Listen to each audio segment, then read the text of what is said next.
Hindi normal ang isip ko dahil isip mo, pinangarap kong makulong. Hindi ayaw mo muna sa akin, Pinako Velasco. Sa Ebok Ala, batay sa kasaysayan ng mga nauna sa akin, kasi matagal ng tao yan eh.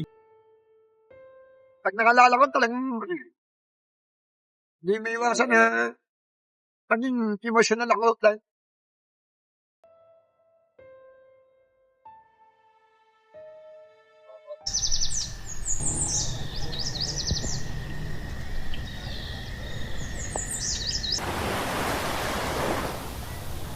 Meron akong isang kwentong ibabahagi sa inyo. Isang taong nagkamali, pero piniling magbago. Popular ako sa pangalan mo, pero hindi naman ako i-check. Parang na-influensyahan din ako ng mga napanood ng mga pelikula, mga true to life. Parang naging idol ko ba? Pero pag nakuli, wala pala, hindi pala maganda. Lalo yung panong wanted ka na, hinahanap ka ng mga alagad ng batas. Hinamit yun eh. Dito, pumasok ang pagpasok niya sa maling barkada. Lipat-lipat ako sa Fernando, Malabon, Caloocan, Manila. Hindi normal ang isip ko dahil isip mo, pinangarap kong makulong. Ako, matino ang buhay ko. Na-influensya ako ng mga talaga. Pero akong pinuno nila. Saluminya na nga ako ng ganun. Highway robbery hold up. Murder. Iba sa lakad ko. Isang maling desisyon ang nauwi sa isang mabigat na kapalaran. Siyempre, yung bugso ng tao di ba? Siyempre, at least napagbayaran ko na rin. Yan ang piso number namin. Yan ang N94B-0578. Yan piso number namin. Yan ang pangalan namin sa loob. Ayan ang pangalan ko. Kaya pag tinawag ka, yan ang sasagutin mo. Yan ang pinakaano namin, code namin. Piso number tatawagin. Kaya nga sabi ang kulungan, minsan kung isipin mo, parang plano na rin ng Diyos na ikaw huwag ka nang mapahamak. Dito ay unti-unti niyang naunawaan ang bigat ng kanyang pinasok. Kesa nasa labas ka, patay ka naman, salvage ka, o diyan ka, manahimik ka dyan. Hindi naman totoo yung lang ganun. Isaan ng tiran doon. Kaya, lima tayo, bibigusan tayong tao. Ganun. Assist lang kayo, ako bibira, ganun. Hindi totoo yung sagutan. Hindi totoo yun. Sa kasaysayan ng Muntinlupa, hindi totoo yun. Sabi nila, missing, pumuga, no? Pero marami rin pumupuga. Saka hindi lahat ng napapanood natin sa pelikula, ganun talaga. Pinagaganda, dinadagdagan.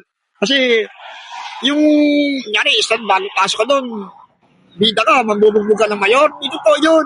Hindi totoo yun. Malayong mangyari yun. Kahit sino ka pa, kahit ano ka pa sa labas. Igagala ka kung politika ka, politician ka, o kung military ka, gagala ka, ilugar mo yung sarili mo. Dahil pag nagkamali ka doon, may paglalagyan ka pa rin. Kahit sino ka pa. Kahit general ka. Magkaiba talaga ang mga ipinapakita sa pelikula kaysa sa mga realidad na nangyayari sa loob ng bilangguan. May malaki yan. Malaki kasi ang area ng Muntinlupa. Munti lang niyang banggitin, pero malaki yan. Hindi mo kayang ikutin maghapon yan. Mga brigada yan. Bawat sa brigada, nagluluna ng libo rin. Kasi atit daw yan isang mahaba yan. Ang isang brigada, bumibilang din ng mga...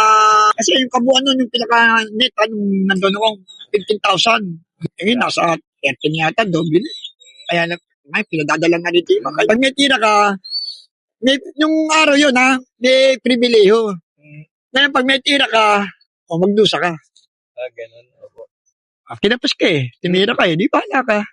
Pero sabi mong siga ka, tulad dati, pag may tira ka, siga. Magiging siga ka na lang, pag nagtagal ka na lang. Ako, wala naman akong tira, pero nakapag-uutos ako dyan. Nakakapagpatrabaho ko. Sinusunod din ako ng tao.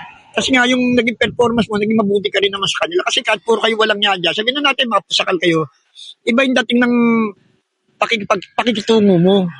Nandun yung simpatya mo bilang, lalo yung mabababang mga bilang ko na walang kakayanang pakainin ng maayos sa sarili.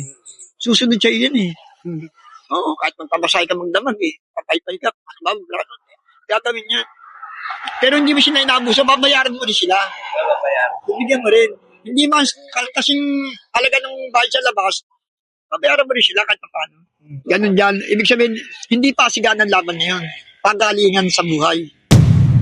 Sa Ebok Ala, batay sa kasaysayan ng mga nauna sa akin, kasi matagal ng tao yan Yan ang huling lalaki sa Bitayan na na-acquitted.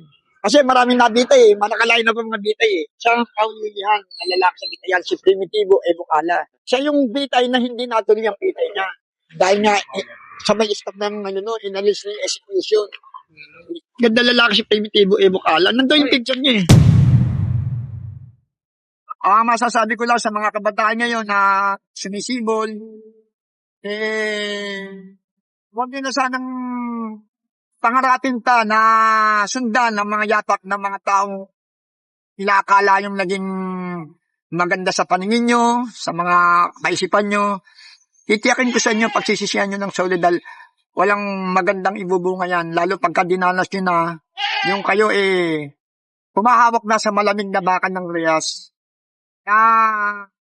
Walang gabi, walang ating gabi na hindi ka magigising, na hindi ka luluha dahil sa kalungkutang daranasin mo na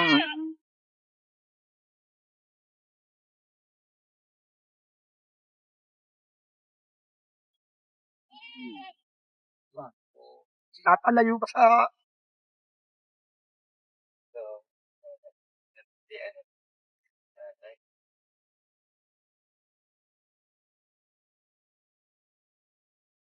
pag nakalala ko talagang hindi may iwasan na paging emotional ako.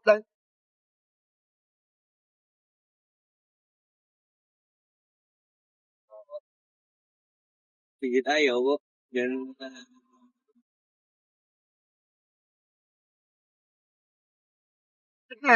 Sa tamat ko rin na lumaya ako, pero totoo, hindi ko akalain. Dahil nga sentensya ko, life sentence, reclusion, tatabilan pa ako sa Jesus Christ.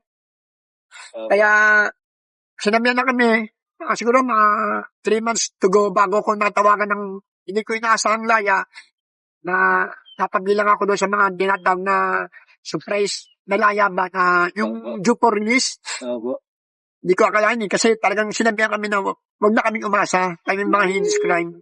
Kami mga life sentence, mga reclusion dahil hindi kami qualified dahil nga sa mga krimeng nagawa namin.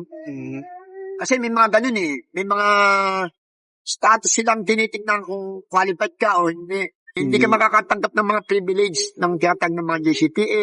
Yung GCTA, yun yung good conduct time allowance. Na inaawa sabi ng go, pagka ikaw naka-10, sa bawat 10 ka, ang bilang mo 8. Ganun.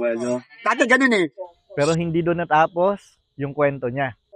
Sa isa lang kayo, medyo Sige, okay lang ho. nagiging over yung tumandaan ko, parang emotional na ako. Kasi, pagka may ganyan, may nakakakwento kung ganyan, nanunambalik sa akin yung mga nakaraan ko. Katano ko na huli patano ko na mo sa loob ng bilangguan na swerte lang na nalakpasan ko. Kasi lalo nung nasa Muntinlupa ako, totoo napakahirap. Talagang, bagamat minsan may dalaw ako nung magulang ko nung nabubuhay pa.